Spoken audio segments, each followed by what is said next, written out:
정치에 관심이 많을수록 이종섭 대사의 부정적인데 피의자인 양반을 갑자기 대사로 내보내니 뭔가 캥기는 게 있어서 침묵하라 꼬리 자른 거 아니냐 이런 얘기가 보수 측에서 나온다는 겁니다. 네. 그리고 공수처의 문제점을 얘기해봤자 먹고 살기 바쁜 이들이야 임명한 대통령실 잘못이라 생각할 수밖에 없지 않느냐.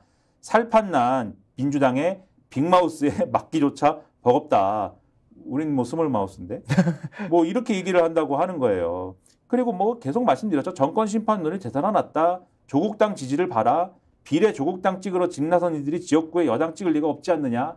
이런 얘기를 줄줄이 한다고 하는데 그러면 이렇게 민생 특위 만든다고 하고 민생 챙긴다고 하고 의대 증원 뭐 이렇게 한다고 하고 뭐 중재자를 한동훈 비대위원장이 한다고 하면 방금 말씀드린 이 리스크 뭐 대통령이 바뀌고 자시고 이거 기대도 안 하지만 이종섭 대사 문제 이제 끝난 걸까요? 끝나지 않았다라는 게 문제입니다. 그렇죠. 끝나지가 않았어요. 경향신문에서 그 내용을 지적을 하고 있죠. 경향신문 오면은 한번 보여주시겠어요? 경향신문 오면 이 기사는 이제 제목이 이제 인력 부족, 지휘부 공백, 살아있는 권력 겨냥 속도 못 내는 공수처라고 되어 있습니다만 네. 지난주에 계속 이제 한동훈 비대위원장이 해온 게 공수처 탓하는 거였잖아요. 그렇죠. 왜 소환 조사 안 하냐? 왜 소환 조사를 왜 안 하냐? 왜 이렇게 수사를 안 하면서 출국 금지를 시켰냐? 선거 앞두고 이렇게 언론 플레이하는 수사기관은 처음 본다. 그렇죠. 말도 안 되는 자기가 몸담았던 검찰 얘기는 정반대로 얘기하면서. 그렇죠. 근데 거기에 대한 반론격의 지금 현실이 이 기사에 다 들어 있습니다. 그래서 공수처 규모 너무 작다. 수사 4부를 중심으로 구성된 최상병 사건 수사팀 부장검사 2명에 평검사 4명, 6명이다. 근데 대장동 개발 비리 이 부패 사건 담당하는 서울중앙지검 반부패 수사 1부부터 3부까지가 평검사 수만 20여 명이다. 그리고 수사 인력은 한정되는데 고발이 쌓여가기 때문에 최상병 사건 수사가 그동안 후순위에 있었다.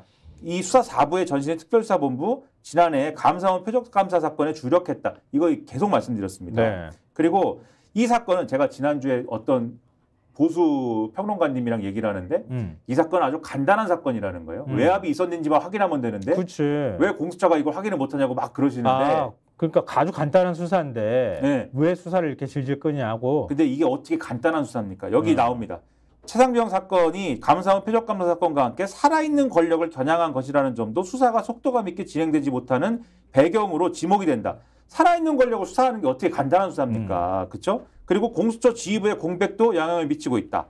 검찰 내부에서는 공수처의 무능론도 제기를 한다. 그런데 최상병 사건 언론 보도와 관련돼 공수처 수사팀이 지금 검찰에 고발됐죠. 국민의힘이 고발했습니다. 검찰 수사가 본격화되면 수사 속도는 더 떨어진다. 공수처가 수사를 빨리하게 만들고 싶으면 왜 고발했습니까? 공수처를. 그러니까 국민의힘은 하나도 앞뒤가 안 맞는 말을 하면서 한동훈 비대위원장은 공수처 탓을 하는 거예요. 근데 이런 기사가 나오고 하면은 공수처 탓만 계속 해봐야 먹히겠습니까? 그러니까는 민생으로 포인트 옮기는 거 아니냐 이런 생각도 하게 되고요. 네. 경향신문에 그 밑에 기사도 있어요. 혐의자 특정 않는다던 국방부 법무관리관 관리관실에선 2명 특정에 이첩 의견 냈다. 이건 무슨 얘기냐면 유재원 법무관리관이라는 분 있죠. 이분이 이종섭 당시 국방부 장관이 이첩하라고 했다가 그 의견 뒤집을 때 당시 해병대 수사단한테 직접 얘기를 해가지고 그 이첩 사실을 뒤집으라고 한 분으로 의심되는데 지금까지 뭐라고 주장했냐면 내가 얘기했던 거는 그 수사단에서 이 혐의를 특정하지 말고 그냥 수사 상황만 이렇게 해가지고 경찰에 넘기라는 얘기였지 네. 누구 혐의를 빼라 마라 한 게 아니다. 이렇게 설명해 왔는데 지금 확인을 해보니까 국방부 조사본부의 보고서 내용을 확인을 해보니까 당시에 해병대 수사단이 8명을 업무상 과실치사 혐의자로 특정을 했는데 8명을 특정하지 말고 2명을 특정해라 라고 법무관리관이 얘기한 내용이 있다라는 거예요. 그 얘기는 뭡니까? 8명 하지 말고 2명을 특정해라. 6명은 빼라는 거지 않습니까? 그렇지. 이거는 외압이다. 라는 게 이 기사에 확인된 것이기 때문에 이런 사실 다 종합하면은 용산발 리스크 안 끝난 거고요. 칼럼이 하나 있지 않습니까? 이것을 잘 보여주는. 맞습니다. 한겨레신문 김희철 논설위원이 칼럼을 썼는데요. 굉장히 흥미로운 내용이 들어가 있어요. 그렇죠. 이거 보면서 눈이 번쩍 띄었는데 총선을 정쟁터로 만든 복수열전의 판타지 이렇게 돼 있어요. 근데 그 다른 거는 좀 빼고 얘기하더라도 이종섭 대사 임명 미스터리에 대해서 설명을 하고 있어요. 이렇게 칼럼 내용이 나옵니다. 총선이 코앞인데 웬 자충수냐고 묻는다. 무심코 저지른 실수가 아니라 필연 속 우연히 패착을 초래했다. 윤희 그림자를 보고 대경 실색한 것으로 보인다. 용산과 고위공직자범죄수사처, 공수처, 검찰의 전현 특수통들 얘기를 들어보니 대강 그림이 그려진다. 이렇게 얘기를 하고 있다는 거예요. 정리를 하자면 특수통들이 딱 보니까 그냥 답이 딱 나오더라 이 말이에요. 이종섭 대사 왜 굳이 전 국방부 장관 수사 외압 의혹의 정점에 있다고 얘기되는 사람을 대사로 임명했는가? 이 얘기를 이제 설명하고 있는데요. 이종섭이 대사로 검토된 건 지난해 10월 장관직 사퇴 직후부터라고 합니다. 프랑스, 폴란드가 거명되다가 오스트레일리아로, 그러니까 호주로 정해졌다고 하는데요. 이종섭은 최상병 사건의 키맨이다. VIP 운명이 그 사람에게 달렸다. 입단속, 대기업은 돈으로 한다. 공무원은 자리 말고 뭐가 있겠느냐. 이게 누군가가 말을 해줬다는 거예요. 이렇게. 따옴표예요. 네, 따옴표 표시되어 있는데요. 공수처만 아니었다면 대사 임명은 총선 이후가 됐을 것이다. 1월 17일에서 18일 공수처가 해병대 사령관 등을 압수수색했다. 그 직후 처장과 차장이 연달아 임기 만료로 떠나 지도부 공백 상태가 됐다.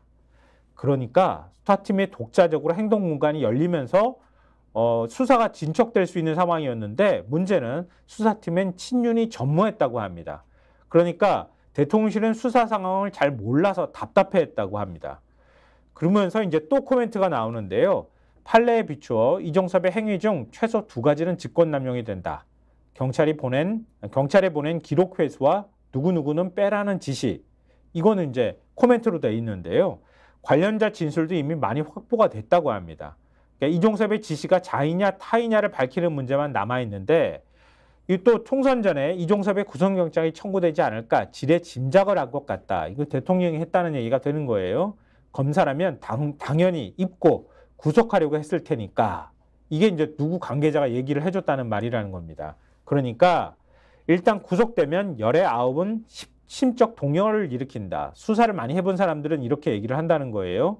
독박과 자백 사이에서 고민하게 되고 그러면 검사 윤석열이 그 누구보다 이런 상황을 잘 알 테니까 퍼즐을 못 맞추게 하려면 조각을 치우는 수밖에 없었을 것이다.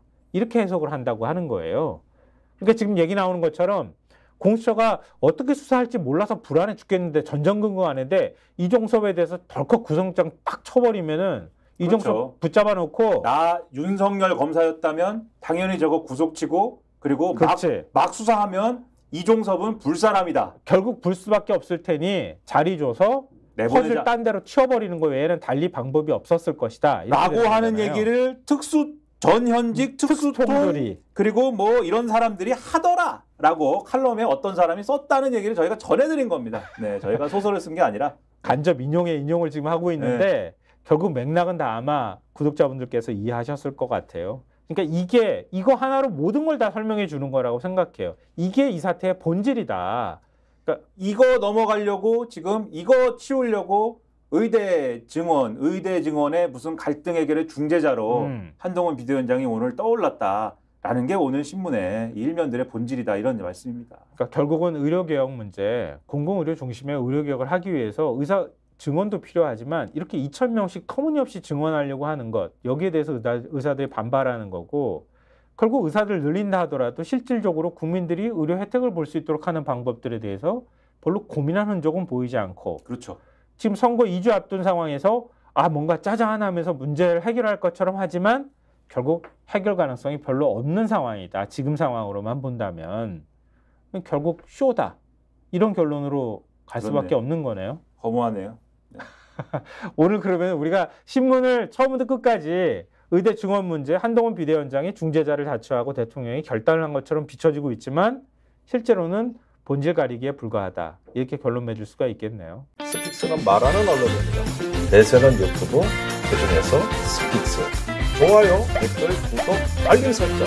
여러분이 저희를 사랑해 주시고 우리가 여러분을 사랑하는 4가지 방법입니다.